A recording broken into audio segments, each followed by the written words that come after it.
쪼갠 고기 사이로 지나더라. 아멘. 아멘. 우리 옆에 있는 분들 함께 인사합니다. 사랑합니다. 축복합니다.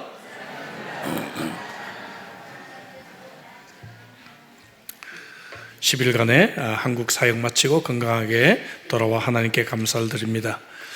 이번에는 한국에서만 일정이 있었기 때문에 약간 여유가 있지 않을까 생각했지만 어느 때보다도 사역이 좀 많아 힘든 일정이었습니다. 아직까지 하나님이 저를 쓰시는 것이 감사할 따름입니다. 20년 넘게 섬기고 있는 호프 선교회 이사회가 이사장과 대표가 바뀌면서 10년 만에 1박 2일 오프라인으로 모이게 되었고, 또 러시아 목회자 또 신학생들 40명 가까이 저와 일정을 맞춰서 한국으로 왔습니다. 정규 학위 과정으로 인턴시브 강의를 제가 섬기게 되었고요. 주일에는 두 교회에서 4번 또 설교를 했습니다. 기쁜 결혼식도 있었죠. 우리 교회에서 태어나서 유아 세례를 받고 입교까지 한 우리 태초의 양이 우리 교회에서 신랑 최영웅 군을 만나서 이제 18일 토요일에 결혼식을 올렸습니다. 다음 주 토요일에 피로연 예배를 드릴 예정으로 있습니다. 다음 주 광고가 나갈 거예요. 그러나 슬픈 일도 있었습니다. 벌써 화면에 보여주셨는데, 저희 교회가 협력해온 마다가스카르 박은윤 선교사가 월요일에 하나님의 부르심을 받았습니다. 암으로 그동안에 투병을 했는데요, 아내와 함께 급하게 일정을 내서 부천 장례식까지 다녀오게 되었습니다. 조화도 저희들이 이렇게 보내드렸고, 금년 남은 후원금 일부분을 부의금으로 전달도 했지만, 사랑하는 동역자이자 또 저의 제자와 같은 자매를 잃은 큰 슬픔이 저에게는 있었습니다. 박은현 선교사는 1973년생으로 약 25년 전 테솔 국제 영어교사 석사과정 유학을 온 자매였습니다. 우리 교회에서 선교에 대한 도전을 받고 선교사가 되기로 헌신을 했습니다. 저와 상담 후에 시드니 미셔너리 앤 바이블 컬리지에서 선교사 과정 훈련을 받았고, 아프리카 마다가스카르로 떠났습니다. 첫 텀은 선교사 자녀들 교육을 맡아 우리 파송 선교사이신 이광수, 김정아 선교사님 자녀들을 비롯해서 여러 자녀들을 양육했습니다. 이제 그만 보여주셔도 될 것 같아요. 처음부터 계속 이거 보여주시나요? 괜찮을 것 같습니다. 그 후에 이 무슬림이 강한 북부 지역 대학생 사역을 해오게 되었고, 암 발병 후에도 건강하지 않은 몸으로 끝까지 최선을 다해 사역을 했던 귀한 선교사였습니다. 박원년 선교사는 저의 설교를 참 좋아했습니다. 선교사로 헌신할 때도, 또 사역의 방향을 정할 때마다 늘 설교를 통해 하나님의 약속을 받았다고 저에게 알려주곤 했습니다. 특별히 코로나가 끝나고 난 이후에 유튜브 방송을 멈출까 하다가 여러 선교사님들의 강력한 요청으로 유튜브를 계속 방송하게 되었는데, 저는 늘 그 중에서 박 선교사를 1번으로 생각을 했습니다. 우리는 하나님의 약속을 어떻게 확신할 수 있을까요, 여러분? 박 선교사는 항상 말씀을 통해서 하나님의 뜻과 약속을 확인하려고 했습니다. 창세기 15장으로 돌아왔습니다. 15장 뒷부분 오늘 말씀을 강의할 것입니다. 그리고 이제 창세기 강해는 아마 7월이 되어야 이어지지 않을까 그렇게 계획을 하고 있습니다. 15장 앞부분에서 아브라함이 하나님의 언약을 믿음으로 의롭게 되었다는 말씀을 지난번에 함께 생각해 보았습니다. 하나님의 말씀을 듣고 아브라함도 하나님의 약속을 믿었어요. 하지만 당시의 여러 상황을 바라볼 때는 뭔가 그래도 표적이 필요하지 않았을까 생각합니다. 뭔가 하나님의 사인을 원했을 것 같아요. 8절에 보니까 그가 이르되 주 여호와여 내가 이 땅을 소유로 받을 것을 무엇으로 알리까? 이렇게 아브라함이 질문을 합니다. 이것은 불신이라고 하기보다는 뭔가 믿음의 확증을 위해서 하나님에게 표적을 구하는 것이라고 말할 수가 있습니다. 하나님은 이 질문에 대한 답으로 연기와 횃불의 표적을 통해서 하나님의 언약이 확실하다는 것을 그에게 보여주셨습니다. 여러분, 맹세를 표현하는 방법이 사회마다 좀 다를 수 있습니다. 오래전에 제가 렌터 보증금, 이 본드를 받지를 못해서 히어링이라고 하는 약식 재판을 여러 번 간 적이 있습니다. 왜 그 당시는 그렇게 본드를 안 주려고 하는지. 그래서 저는 억울해서 항상 그때마다 히어링 재판을 걸었고 갈 때마다 저는 이겼습니다. 항상. 예. 근데 이 재판관 앞에서 뭔가 선언을 하게 하더라고요. 어떻게 해요? 성경에 손을 얹고, 그죠? 하나님, 나를 도와주세요. 진실만을 말하게 나를 도와주세요라고 맹세를 하게 하더라고요. 호주나 이 서양에서는 아마 그렇게 맹세를 하는 것 같습니다. 그러나 이슬람 문화권에 가면 이 예언자의 특수염을 걸고 맹세를 합니다. 그래서 이슬람 문화권에 있는 남자들은 다 수염을 길러요. 그렇죠? 여러분 보셨죠? 그래서 저처럼 수염을 말끔하게 하면 이상하게 바라봅니다. 예, 저 사람 혹시 동성애자가 아닌가? 이렇게 이상하게 바라봅니다. 그래서 선교사들이 이슬람 문화권에 가면 다 수염을 이렇게 기르고 있다는 걸 보게 됩니다. 남자들의 수염은 그들에게는 굉장히 중요한 그러한 위험이 있는 것입니다. 예, 그렇다고 오늘부터 수염 기르지 마시기 바랍니다. 이슬람권에서만 그래요. 예, 그래서 예언자의 특수염을 걸고 맹세를 하기도 합니다. 어린 시절에 우리는 어떻게 맹세를 했나요? 새끼손가락 걸고 약속한다고 이렇게 우리가 맹세를 하기도 했죠. 결혼식에서는 남자와 여자가 마주보며 서로 서약을 하고 반지를 교환하는 것으로 그렇게 맹세를 하기도 합니다. 그러나 이 아브라함 시대, 이 고대 근동 이 지역에서는 어떻게 이 맹세를 했는가 하면은 동물을 이 등뼈를 중심으로 해서 양쪽으로 쪼개서 동물의 이 몸을 양쪽으로 이렇게 진열을 합니다. 좀 거리를 넓혀서. 그리고 쪼개진 이 고기 사이로 약속을 한 당사자들이 지나가면서 그곳에 서로 약속을 말합니다. 이렇게 해서 이 약속이 성립이 되는 것입니다. 실제로 많은 고고학자들이 이것을 밝히고 있습니다. 그래서 이 짐승을 두 쪽으로 쪼갠다. 예, 쪼갠다라고 하는 이 말에서 히브리 말 언약, covenant, 언약이란 말이 나왔어요. 베리트라고 하는 히브리 말, 이 말은 영어로 to cut, 자르다 그 말입니다. 여기서 나온 것이에요. 근데 이 하나님의 이 언약의 성격을 보면 먼저 이 하나님의 언약은 일방적인 약속이라는 것을 보게 됩니다. 오늘 본문 17절에 볼까요? 이때 바로 그 맹세의식이 나오는데요. 해가 져서 어두울 때 연기 나는 회로가 보이며 타는 횃불이 쪼갠 고기 사이로 지나더라 이렇게 말하고 있어요. 자, 누가 고기 사이로 지나는가 하면은 타는 횃불이 지났더라 이렇게 말하고 있습니다. 다시 말하면 하나님만 이 사이로 지나가게 되었다는 것입니다. 여러분, 하나님이 단독으로 지나갔어요. 일방적으로 지나갔다는 것입니다. 하나님이 일방적인 약속을 하게 되었다는 것입니다. 히브리서 6장 13절 14절에 이 설명이 나옵니다. 하나님이 아브라함에게 약속하실 때에 가리켜 맹세할 자가 자기보다 더 큰 이가 없으므로 자기를 가리켜 맹세하여 이르시되 내가 반드시 너에게 복주고 복주며 너를 번성하게 하고 번성하게 하리라. 다시 말하면 우리가 더 큰 분이 계시면 더 큰 분을 걸고 맹세를 할 텐데 하나님보다 더 큰 분이 안 계시기 때문에 하나님 자신이 스스로를 걸고 약속을 하셨다. 다시 말하면 이런 일방적인 약속을 하나님이 하셨다라고 하는 것입니다. 아브라함 너는 상관없어. 내가 이 약속을 지킬 거야. 17절에 두 가지 시각적인 자료가 나옵니다. 먼저 연기 나는 화로. 이것은 뭔가 하면 당시 금속을 재련했던 작은 용광로를 말하고 있습니다. 재련사들이 이 금속을 계속해서 재련하다 보면 불순물이 사라지고 이 금속에서 자기 얼굴이 비춰집니다. 자기 얼굴이 비춰질 때까지 이 용광로를 이제 재련사가 들여다보고 있는 것입니다.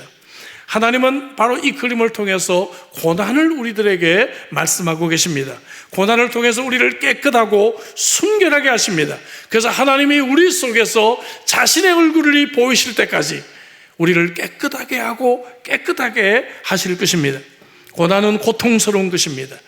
그래서 베드로 사도도 베드로전서 1장 7절에서 너희 믿음의 확실함은 불로 연단하여도 없어질 금보다 더 귀하여 예수 그리스도께서 나타나실 때에 칭찬과 영광과 존귀를 얻게 할 것이라고 말씀하고 있지 않습니까? 하나님의 언약은 이렇게 일방적으로 주어진 언약이에요. 두 번째, 하나님의 이 언약은 영원한 언약입니다. 하나님은 변덕장애가 아니십니다. 약속을 했다가 취소하는 분들이 아니십니다. 18절에 보니까 그날에 여호와께서 아브라함과 더불어 언약을 세워 이르시되 내가 이 땅을 애굽 강에서부터 그 큰 강 유브라데까지 내 자손에게 주노니 말씀하고 있습니다. 주노니 이 말씀이 현재형으로 사용이 됩니다. 미래 일이잖아요. 줄 것이다가 아니라 주노니. 여러분, 우리가 확실한 미래를 현재형으로 표현할 때가 있어요. 그죠? 이제 너 졸업한 거나 마찬가지야. 너 졸업했어. 이렇게 말하잖아요. 그죠? 우리 이제 결혼한 거나 마찬가지야. 결혼했어. 무슨 얘기입니까? 확실한 미래는 현재형으로 표현하는 경우들이 있지 않습니까? 그런 것처럼 오늘 주님 하나님께서 이 땅을 너희 자손에게 준다. 현재 지금 준다. 앞으로가 아니라 하나님은 현재형으로 표현을 하면서 이 약속이 영원할 것임을 말씀하고 있습니다. 뿐만 아니라 17장에 보면 하나님은 할례를 제정하시면서 이 약속이 영원한 약속일 것을 말씀하고 계십니다. 13절에 보니까 너희 집에서 난 자든지 너희 돈으로 산 자든지 할례를 받아야 하리니 이에 내 언약이 너희 사이에서 영원한 언약이 되려니와 말씀하고 있는 것이죠. 훗날 이사야 선지자는 예수 그리스도의 고난과 십자가는 우리의 죄를 담당한 것이다 그렇게 예언했습니다. 당시 예수님은 오지 않았습니다. 하지만 이것을 믿는 사람들은 죄사함을 받게 됩니다. 이런 미래적인 특징이 있었다는 것이죠. 우리가 예수님을 믿었을 때 과거의 죄뿐만 아니라 앞으로 우리가 미래의 지을 죄까지도 모두 용서받은 줄로 믿습니다. 하나님의 관점에서 보면 죄가 영원히 처리된 것이에요. 하나님의 언약은 이렇게 영원한 언약인 줄로 믿습니다. 하나님의 언약은 이렇게 일방적이며 영원할 뿐만 아니라 하나님의 언약은 은혜의 언약입니다. 아브라함이 이 언약을 받을 자격이 무엇이었습니까? 아무것도 없습니다. 7절에 하나님께서 나는 이 땅을 내게 주어 내 소유를 삼게 하려고 너를 갈대아인의 우르에서 이끌어냈다. 왜 갈대아 우르가 나옵니까? 여기서 아브라함이 뭐 했어요? 여기서 우상을 섬겼던 자들 아닙니까? 우상을 섬기던 아브라함, 하나님 앞에서 조금도 자격이 없는 이 아브라함에게 하나님은 은혜로 이 언약을 베풀고 계셨습니다. 신명기 7장 7절에서 8절은 하나님이 이스라엘을 선택하신 이유도 말씀하고 있습니다. 여호와께서 너희를 기뻐하시고 너희를 택하심은 너희가 다른 민족보다 수요가 많아서가 아니라, 이때는 수요가 강대국의 기준이었죠. 너희는 오히려 모든 민족 중에서 가장 적다. 여호와께서 다만 너희를 사랑하심으로 말미암아, 무엇 때문에요? 사랑하심으로 말미암아 너희의 조상들에게 하신 맹세를 지키게 하심으로, 다른 이유가 없습니다. 하나님이 저와 여러분들을 사랑하시기 때문에 이 약속을 주신 줄로 믿습니다. 우리도 하나님의 위대한 약속을 받을 자격이 전혀 없는 자들입니다. 그럼에도 하나님은 우리들에게 구원, 영생, 기쁨, 새로운 인생을 선물로 허락하십니다. 왜냐하면 하나님이 저와 여러분들을 사랑하시기 때문입니다. 박원전 선교사가 처음 암을 발견하고 치료를 받으면서 빨리 선교지로 돌아가고 싶어 했습니다. 그러나 회복이 더디고 선교지로 복귀하는 일정이 지연되던 차에 2021년 5월 첫 주일 우리 교회 유튜브 방송 예배에 참석했는데, 그날 설교 제목이 응답이 지연될 때였습니다. 그때 상황은 우리 교회가 이제 1차 이 건축을 완공하고 드디어 이제 5월 첫 주일 입당 예배를 드린다고 대학에서 모든 짐을 다 가져왔고요. 그리고 이제 입당 예배를 위해서 모든 것들을 준비했을 때입니다. 그런데 이웃에서 민원을 제기해서 그만 이 옷이, 이 허가가 시청부터 나오질 않는 거예요. 와, 너무 힘들더라고요. 예? 거기까지 막 달려왔는데 입당 예배를 못 드리니까 저도 막 너무 지치고, 그리고 성도들도 매우 낙심이 되어져 있었습니다. 어떻게 해야 되나? 야외 예배를 드려야 되나? 어떻게 해야 되나? 고민을 하던 차에 대학에 한 번 더 간곡하게 2주를 더 연기를 시켰고, 대학에서 금요일 날 점심시간에 극적으로 그럼 마지막 한 번 더 2주를 더 연기해 주겠다고 그렇게 답이 와서 대학에서 기본적인 장비만 다시 가져가서 그곳에서 5월 첫째 주일 예배를 드리던 때였습니다.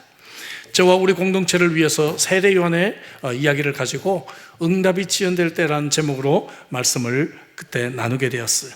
근데 박원현 선교사가 이 설교를 유튜브로 듣고 장문의 카톡을 보내왔습니다. 너무 큰 은혜를 받았고, 그리고 하나님께서 더 좋은 타이밍에 더 좋은 것으로, 더 좋은 방법으로 자신도 인도해 주실 것이라고 하나님의 은혜를 찬양하는 내용이었습니다. 장례를 다녀오면서 그때 대화가 생각이 나서 제가 유튜브를 들어가서 검색을 다시 해봤어요. 2021년 5월 2일 그날 설교가 있더라고요. 뭐 쉽게 요즘 검색이 되죠. 제 이름 치시고 그 다음에 응답이 지연될 때 치니까 바로 검색이 되더라고요. 제가 그래서 지난주간에 제 설교를 다시 한번 들어보고 제 설교에 다시 은혜를 받게 되었습니다. 사랑하는 성도 여러분, 연기나는 화로, 이것도 하나님의 은혜인 줄로 믿습니다. 우리에게 고난이 있고 우리에게 고통이 찾아온다 할지라도 하나님은 이 순간을 통해서 저와 여러분들을 다듬고 계시는 줄로 믿습니다. 제가 두 가지 시청각 교육 자료를 하나님이 사용하신다고 했는데, 연기나는 화로와 더불어 두 번째는 횃불입니다. 토치. 이 횃불이 쪼갠 고기 사이로 지나갔다. 누가 지나갔다고요? 횃불. 횃불은 누구예요? 그럼 하나님 자신이죠. 그래서 횃불은 하나님의 임재를 상징하고 있는 것입니다. 하나님은 자주 자신을 빛으로 나타내셨습니다. 연기나는 화로는 이스라엘 백성들이 앞으로 겪어야 될 고난을 의미했다면, 횃불은 바로 그 고난 이후에 찾아올 그러한 축복을 상징하기도 합니다. 문제는 연기나는 화로를 잘 통과한 사람들에게 타오르는 이 횃불이 준비가 되는 것입니다. 그런데 이 축복은 헌신으로부터 시작이 됩니다. 오늘 본문 앞부분에 보면 9절부터 10절에 하나님께서 이 의식을 진행하기 위해서 아브라함에게 3년 된 암소와 나를 위하여죠. 나를 위하여 3년 된 암소, 3년 된 암염소와 3년 된 숫양과 산비둘기와 집비둘기 새끼를 가져오라. 그래서 아브라함이 그를 가져다가 중간을 쪼갠 것을 마주 대하여 놓고 이제 이 의식을 준비했다는 것을 보게 됩니다. 여러분, 우리는 이것을 그냥 읽지만, 여러분, 동물은요, 이 3년 된 것이 가장 좋은 때라고 그래요. 가장 좋은 때, 가장 좋은 것을 지금 하나님께 드리고 있는 것입니다. 아브라함의 재산 목록에 1번부터 10번까지가 여기 다 있는 것입니다. 여러분들의 재산 목록을 한번 작성해 보십시오. 무엇이 넘버원이십니까? 값어치가 가장 많은 게 뭐예요? 집이에요? 1번. 2번은 뭐 자동차입니까?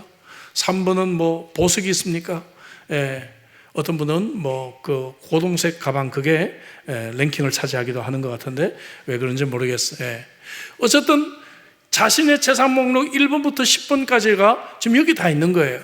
근데 하나님이, 얘야, 나를 위해서 네 집과 이 자동차 키와 그 다음에 이거 좀 다 갖고 와라. 근데 아브라함이 그를 다 가져와서 짐승을 쪼개요. 쪼개면 끝나는 거죠.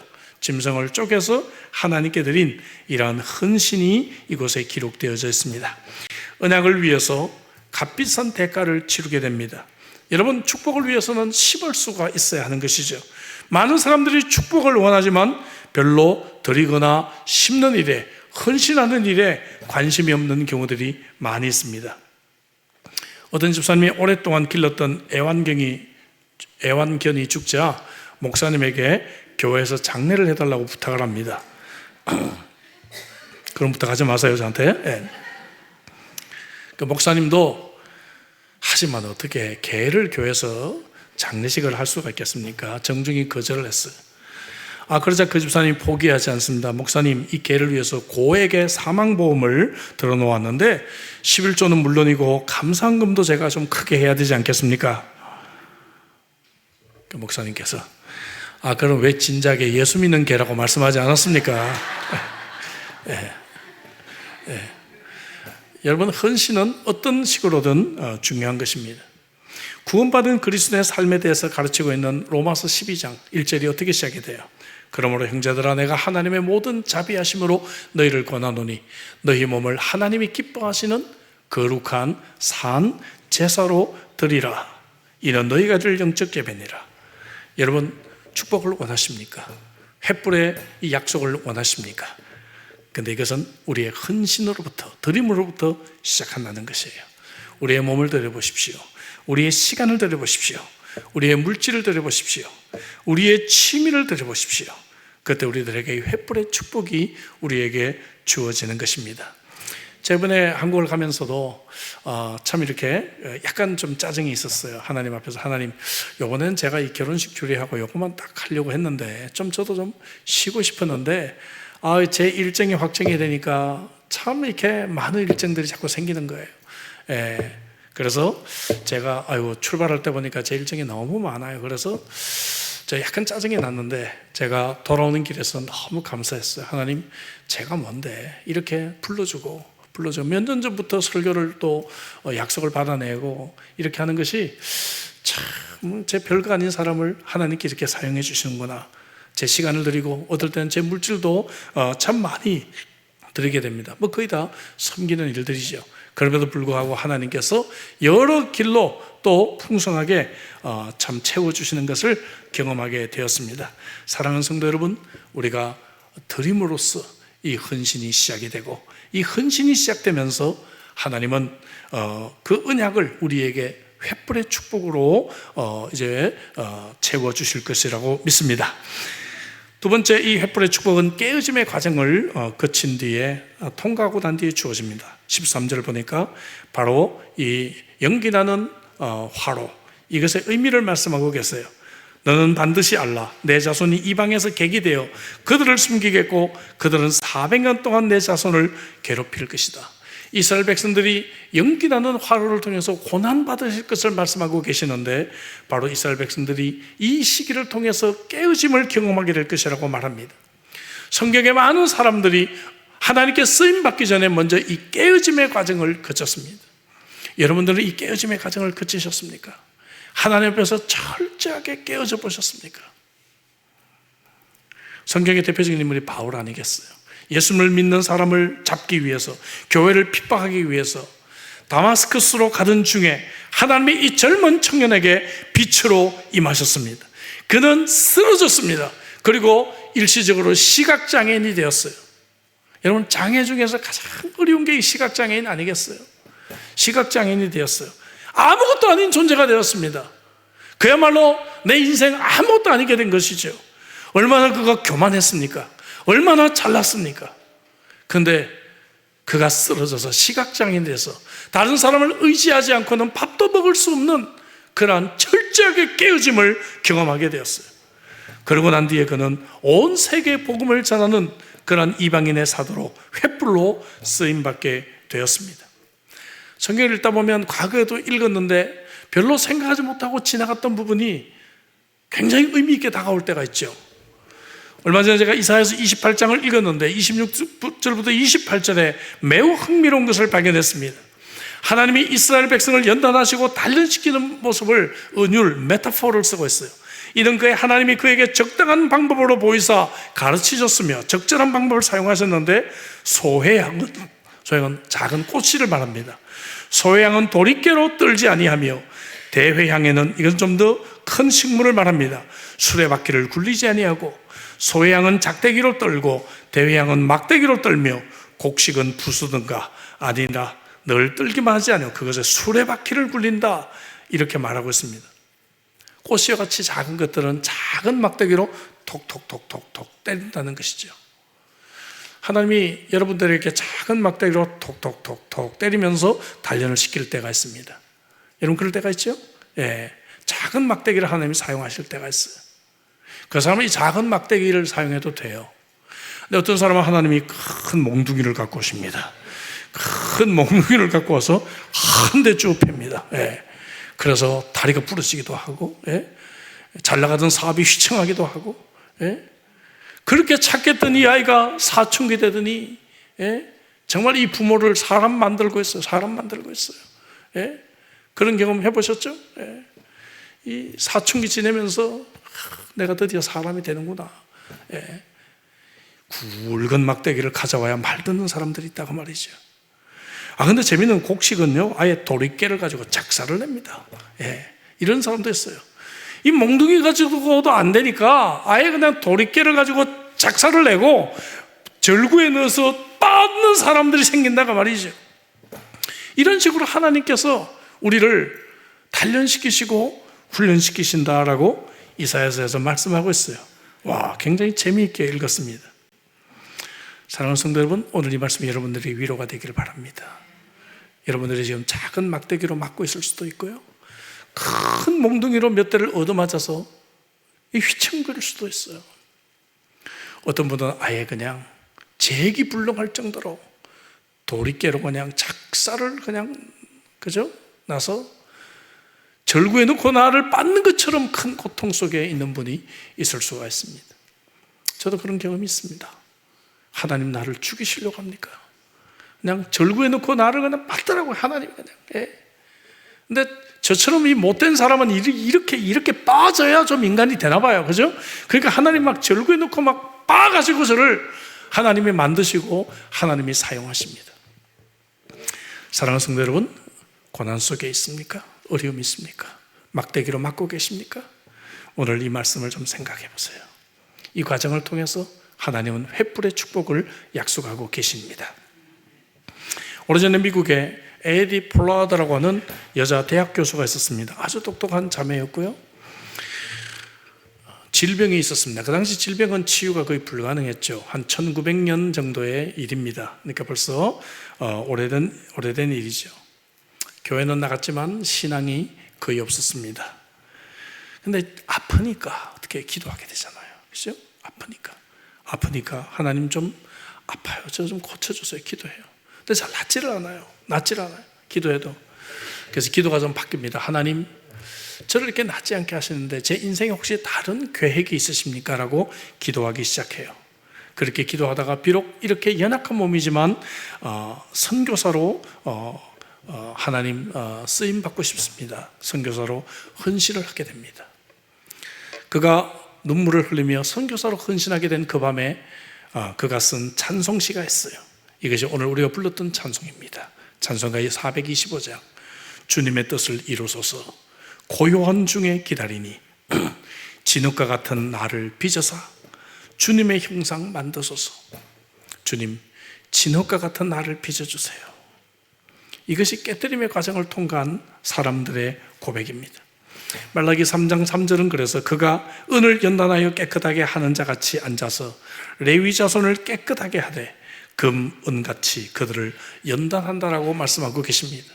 하나님이 재련사가 되어서 그곳에 앉아서 저와 여러분들을 금과 은처럼 만드시기 위해 우리를 깨끗하게 하고 계신다라고 말씀하고 있습니다. 하나님은 저와 여러분들을 깨뜨림의 과정을 통해서 금과 은과 같이 만들어내실 줄로 믿습니다.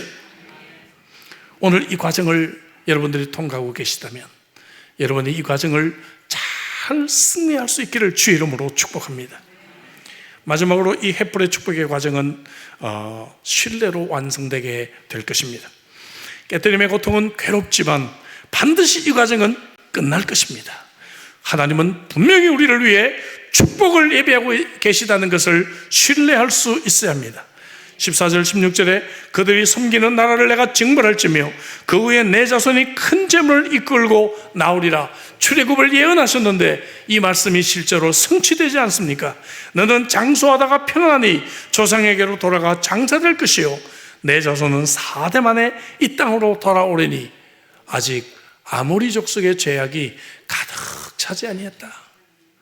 이스라엘 백성들이 애굽으로 떠나서 비워졌던 그 땅에 그곳에 이 가나안 주민들이 몇백 년을 살았지만 하나님은 그들에게 기회를 주시고 또 기회를 주셨습니다. 하지만 그들의 죄악이 더 이상 하나님 보실 때 더 이상 용납할 수 없는 수준까지 이르러자 그들을 심판하는 방법이 무엇인가 하면은 하나님이 아브라함에게 주셨던 이 약속대로 그들이 출애굽해서 다시 그 땅으로 돌아오게 하시는 거였습니다.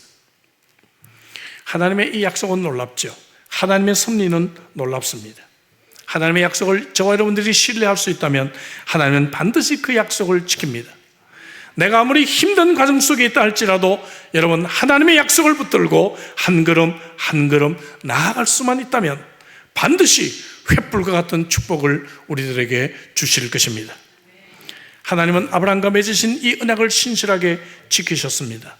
예언대로 이스라엘 백성들은 이집트에서 400년 종살이하고 난 뒤에 모세의 인도로 4대 만에 약속의 땅에 돌아왔습니다.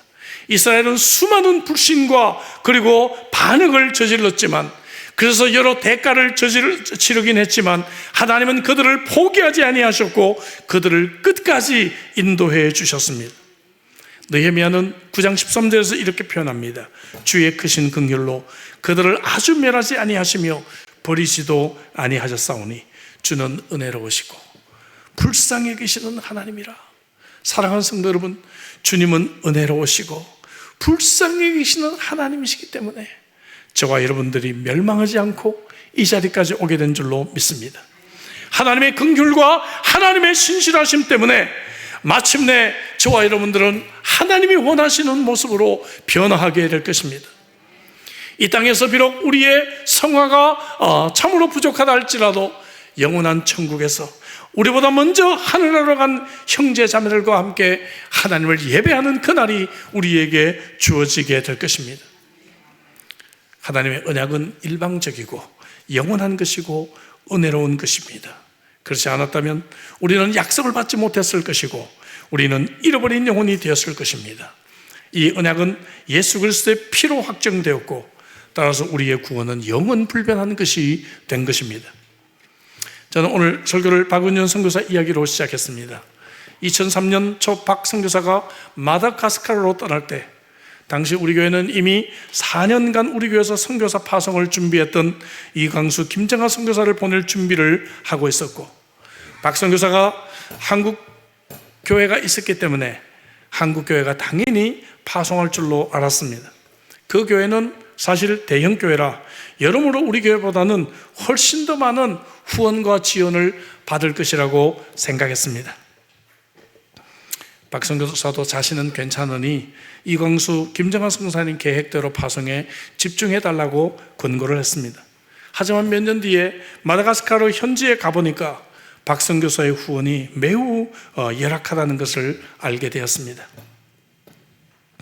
그래서 후원 선교사로 선정하고 조금씩 협력은 해왔지만 늘 제 마음속에 너무 미안한 마음이 있었습니다. 근데도 저를 위로했습니다. 목사님, 제 마음에는 실로암 교회가, 그때는 실로암 교회였죠? 이름이 실로암 교회가 파송교회예요. 이렇게 얘기를 해주는데 더 미안했습니다. 장례를 다녀와서 마음을 진정시키면서 AIM 아프리카 내지 선교 홈페이지를 확인했는데 여러분 보시는 바와 같이 이 홈페이지에 박은현 선교사는 여전히 우리 교회가 파송교회로 그렇게 되어져 있었습니다. 파송 예배 한번 제대로 드려주지 못했고 후원금도 좀 제대로 많이 보내주지 못했는데 마음속에는 우리 교회와 함께 동역을 하고 있었던 것입니다. 우리가 마다가스카르 단기 선교를 갔을 때 찍은 사진이 하나 있더라고요. 왼쪽 아래 앉은 자매입니다. 자신은 보조 사역이라고 하면서 늘 뒷자리에서 서성거리며 구전일을 도맡아 해주었습니다. 이때 주로 의료 선교를 했는데 자신은 의료인이 아니기 때문에 구전일을 감당해야 된다고 늘 뒤에서 서성거리며 뒷자리를 지켰던 그러한 자매입니다. 3년 전 암투병 중에 저희가 한국에 잠깐 들렀을 때 기어코 자신이 잠깐 거주하고 있었던 언니 집으로 저희 부부를 초청해서 손수 시장을 보고 저녁 식사를 준비해서 대접을 해 주었습니다. 그때 이런 말을 했습니다. 목사님, 제가 투병 생활을 통해서 정말 더 많이 깨어졌어요. 이제 선교사가 된 것 같아요. 그러더라고요. 이제 선교사가 된 것 같아요. 하나님이 저를 다시 마다로 보내실지 않을지 모르겠지만 하나님이 저를 다시 보내든 안 보내주시든 지난 20년 동안 마다의 영혼을 섬길 수 있었던 것 너무 감사합니다. 신실하신 하나님을 찬양합니다. 그렇게 고백을 했고요. 이 박승수의 카톡에도 주님께 신실함을 드렸으니 아침에 주의 사랑의 은혜를 허락해달라는 카톡이 있습니다. 사랑하는 성도 여러분, 연기나는 화로의 과정이 우리 인생 속에 있습니다. 그러나 여러분, 이 과정을 잘 견디시기를 바랍니다. 횃불의 축복이 기다리고 있습니다. 오늘 함께 예배를 드리는 저와 여러분, 이 신실하신 하나님을 우리가 붙들 수만 있다면 우리는 이 어려운 과정을 끝내고 횃불의 이 언약의 축복을 누리게 되실 것입니다. 함께 예배드리는 저와 여러분들에게 오늘 이 연기와 또 이 횃불의 이 언약의 축복이 함께 하시기를 주의 이름으로 축복합니다. 기도하시겠습니다. 함께 우리 기도하죠. 박은현 선교사는 52세의 싱글의 라이프를 살고 하나님께 갔습니다. 짧고 굵게 인생을 살았습니다. 여러분들은 어떻게 인생을 살기를 원하십니까? 남은 인생? 뭐 때문에 우리가 이렇게 바쁠까요? 뭐 때문에 우리가 돈 없다고 할까요? 뭐 때문에 우리가 이렇게 정신없이 살까요? 여러분, 오늘 하나님은 우리들에게 아브라함에게 주셨던 이 약속을 다시 들려주십니다. 내가 너희를 위하여 이 위대한 횃불의 이 언약을 준비했다 말씀하고 계십니다. 그래도 되지 않으니까 하나님이 막대기로 우리를 때리실 때가 있습니다. 저는 이 설교를 준비하면서 이 막대기를 드신 하나님의 마음을 좀 묵상해 봤어요. 얼마나 그 마음이 아프셨을까. 자녀를 때려야만 하는 이 부부의 아픈 마음이 좀 느껴지지 않습니까? 여러분, 이 고난 속에서 나만 아픈 것이 아니라 하나님의 마음이 더 아플 것 같아요. 이 몽둥이에 맞으면서 하나님은 더 아프실 것 같아요. 도리개로 나를 내리찍으실 때 내가 고통 속에 비명을 지르지만 하나님은 더 큰 고통의 비명을 지르실 것 같아요. 사랑의 이 연기나는 화로를 여러분 감당하시길 바랍니다. 이것을 통해서 우리가 다시 한 번 더 우리가 일어나십시다. 다시 한번 준비되십시다. 하나님 앞에 깨끗한 금과 은으로 준비되시길 바랍니다. 주신 말씀 가지고 우리 한번 기도할까요? 하나님의 약속이 일방적이고 하나님의 약속이 영원하고 하나님의 약속이 은혜롭게 하심을 감사합니다. 하나님, 그래서 내가 여기에 복음이 있고 여기에 소망이 있습니다. 우리 함께 통성으로 한번 기도하시겠습니다. 주님 은혜를 감사합니다. 오늘 우리에게 주신 이 말씀을 붙들고 다시 아버지 일어납니다. 우리가 아버지 하나님의 뜻대로